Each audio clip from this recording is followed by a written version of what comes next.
Hola, mi nombre es Maite Carretero y en esta intervención quiero tratar de contextualizar y analizar, fijar las líneas generales de la victimización terrorista. Comenzaremos hablando de quién es la víctima. Pues bien, la víctima es aquella persona que ha sufrido daños, bien sean físicos, psicológicos, patrimoniales, a causa de acciones o de omisiones que son contrarias a nuestro ordenamiento jurídico penal. También se van a considerar víctimas los familiares o personas que tengan una relación inmediata con la víctima directa y que estén a su cargo, y las personas que sufrieran daño al intervenir para asistir a la víctima o para prevenir. La víctima ha sido la gran olvidada del sistema jurídico penal. No obstante, dentro de este panorama, el apoyo, la atención y la compensación a las víctimas del terrorismo ha sido una tarea a la que se ha prestado especial importancia en nuestro país, a diferencia de lo que ocurre con otras víctimas de delitos violentos. ¿Y quién es víctima de terrorismo? Pues es aquella persona que ha sufrido daños directa o indirectamente en su integridad física, psíquica o moral o cualquier otro derecho fundamental a causa de acciones de grupos criminales que tienen unos fines específicos, que persiguen unos fines específicos, tales como conseguir objetivos políticos, la subversión del orden constitucional, alterar gravemente la paz pública o someter al Estado a través de ese terror de la sociedad que les sirve como instrumento.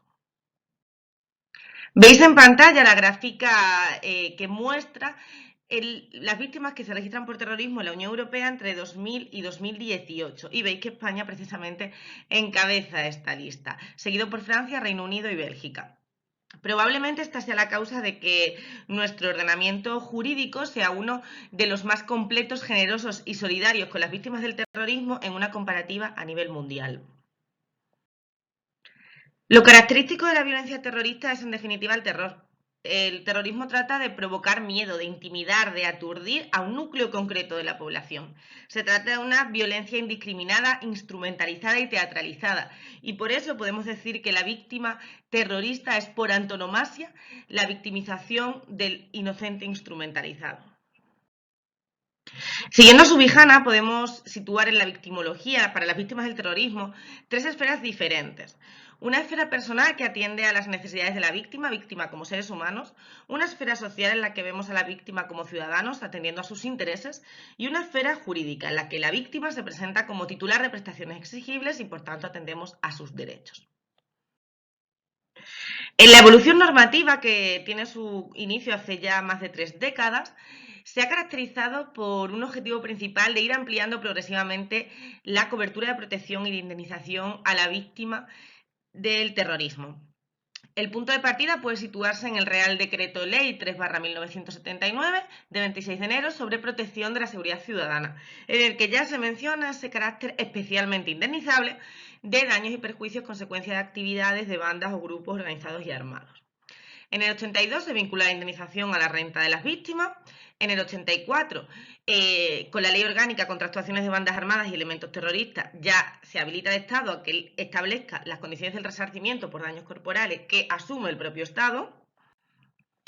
En el 92 se regulan los resarcimientos por daños a víctimas de bandas armadas y elementos terroristas y ya no solo vamos a incluir los daños corporales, sino también daños materiales, personales, físicos y psíquicos y su tratamiento. En el 96 se aprueba la Ley de Medidas Fiscales, Administrativas y del Orden Social. Vemos que hay una ampliación progresiva del objeto de indemnización y aquí ya en este punto se establece un régimen ordinario de compensación a este tipo de víctimas. En el 97 se aprueba el Reglamento de Ayudas y Resarcimiento a las Víctimas de Delitos de Terrorismo.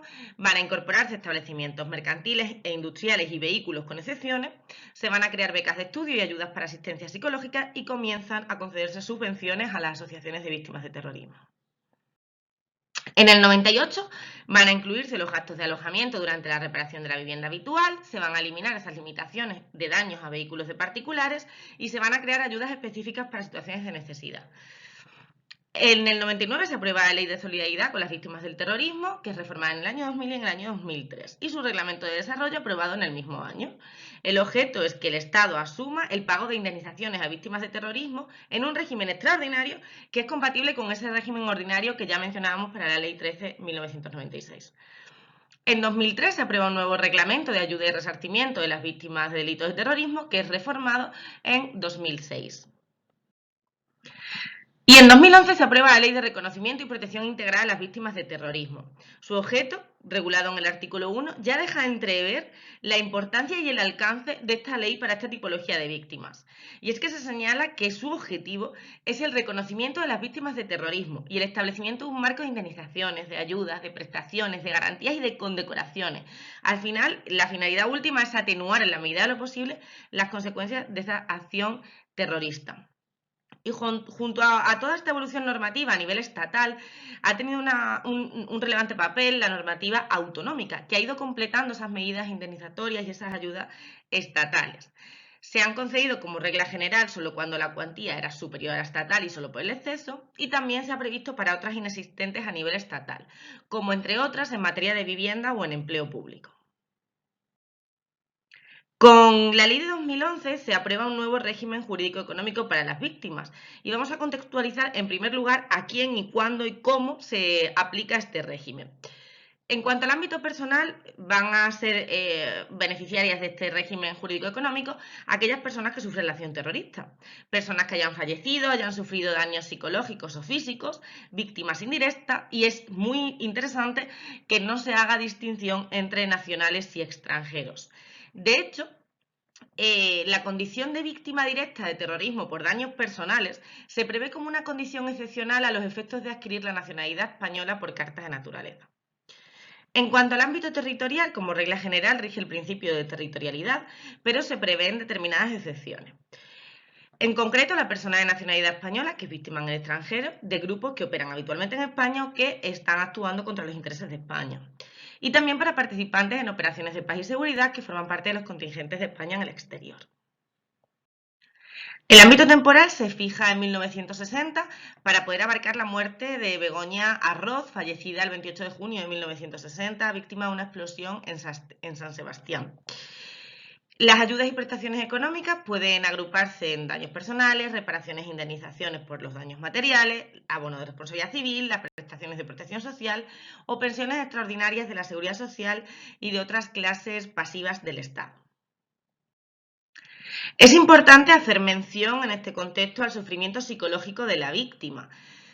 El terrorismo es un importante estresor que además afecta potencialmente a millones de personas alrededor del mundo y provoca importantes reacciones psicopatológicas, como sensación de falta de seguridad, el miedo a futuros ataques sin saber el cuándo ni el cómo van a suceder, es un miedo generalizado que además lleva a una sensación de pérdida o duelo a nivel nacional.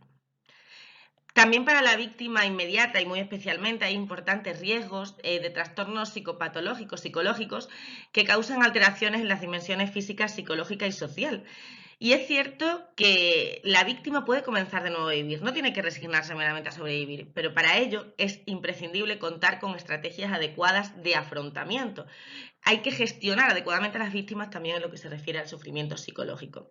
Como decíamos, trastornos psicológicos que pueden sufrir, que pueden afectar a dimensiones físicas, psicológicas y social, como depresión, ansiedad, uso de sustancias y un etcétera demasiado largo. Otra cuestión muy relevante de la victimización terrorista es su dimensión social. Es un daño que tiene repercusión para toda la sociedad en su conjunto, que no solo tiene efectos para las víctimas directas o indirectas del atentado. Además, la protección de las víctimas, precisamente por este motivo, la protección de los intereses de las víctimas, ya no se considera como una cuestión estrictamente privada, sino que se entiende que es una cuestión de satisfacción del interés general y se potencian de este modo los principios de la justicia restaurativa, a la que ahora haremos mención. También es importante hablar, al menos brevemente, de los menores que han sido víctimas de sucesos terroristas. Al final, los menores son el grupo de edad más vulnerable en el ámbito de la victimología y están sufriendo la misma victimización que los adultos, pero desde una posición de mayor riesgo. Es cierto también que no todos los menores van a tener una afectación tras la vivencia de un atentado. De hecho, gran parte se recupera rápidamente. Pero esto va a depender de múltiples factores y además de diversa índole, como la resiliencia, la proximidad a nivel y duración de esa exposición al terror, la falta de recursos para responder a las consecuencias que se han derivado del acto terrorista, la presencia de heridas en él o en sus familiares, la polivictimización, la respuesta de los cuidadores principales a esta situación, la pérdida de un ser querido o la pertenencia o no a etnias minoritarias. Algunos menores, de hecho, a consecuencia de una experiencia tan difícil, llegan a desarrollar emociones positivas, pero Para ello, evidentemente, es importante que haya una atención, una asistencia especializada que además pues esté medida a cada caso concreto. ¿Por qué? Porque la mayoría de los menores que son expuestos a actos terroristas no llegan nunca a recibir atención especializada. Y esto nos lleva a un riesgo de trastorno que es aún más importante si tenemos en cuenta que el pronóstico de trastorno no tratado en la infancia para el desarrollo del menor es desfavorable. No todos los menores van a requerir asistencia especializada y si imponemos esa asistencia con carácter generalizado a todos los menores, lo que vamos a conseguir es llegar a una victimización secundaria del todo prescindible. Por ello, como comento, la clave está en buscar el equilibrio atendiendo a cada caso concreto y siempre por parte de profesionales especializados en la materia. Como decía, es imprescindible tratar la justicia restaurativa por la importancia que tiene en esta tipología, en esta victimización terrorista, pero también por el desarrollo que tiene pendiente y sobre el que debemos trabajar. La justicia restaurativa, en definitiva, es un proceso de comunicación entre víctima y victimario que busca la reparación del daño material y simbólico de las víctimas. En este proceso se garantiza la igualdad tanto de acceso como entre las partes en el proceso y la víctima va a ser coprotagonista del proceso junto al victimario. Una de las principales críticas que tiene o que ha tenido la justicia restaurativa es esa llamada a justicia blanda, a un proceso pues que quita responsabilidad al culpable y que se convierte en una vía para eludir pues ese pago, esa condena que debería cumplir por los hechos. No es así, la justicia restaurativa no implica perdón, no implica reconciliación, no implica impunidad ni mucho menos olvido. El desarrollo en España de la justicia restaurativa ha sido bastante tardío y marginal en comparación con otros países de nuestro entorno.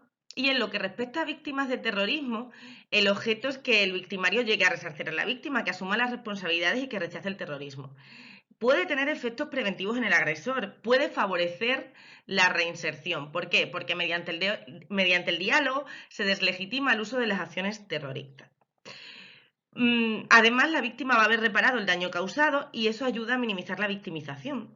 No obstante, es importante en todos los procesos de justicia restaurativa evitar que la víctima se cargue de la tarea de la reconciliación. De este modo eludiremos victimizaciones secundarias, al hacerlas culpables o menos capaces si no desean participar en estos procesos restaurativos. Para finalizar, unas breves conclusiones en relación con todo lo que hemos comentado. La evolución normativa en nuestro país sin duda muestra un avance constante en el tratamiento y la consideración a las víctimas del terrorismo. Como decía, es uno de los ordenamientos más generosos, más solidarios y que más ha tenido en cuenta este tipo de víctimas en su regulación. La legislación española, en definitiva, es avanzada en una comparativa a nivel mundial en esta temática, pero por supuesto la protección, como todo, resulta también hoy mejorable. Y entre esas mejoras debe tomar un papel más relevante los procesos de justicia restaurativa a los que acabamos de referirnos. El sufrimiento psicológico de la víctima debe ser tomado en consideración en todo momento, tanto en el trato como en la reparación de la misma, y resulta esencial atender a estas víctimas especialmente vulnerables, víctimas menores de edad, que tienen mayor riesgo. Nada más, muchas gracias. Espero que esta intervención os haya resultado interesante. Quedo a vuestra entera disposición para cualquier cuestión, cualquier debate que queráis que tengamos sobre el tema. Gracias y un saludo.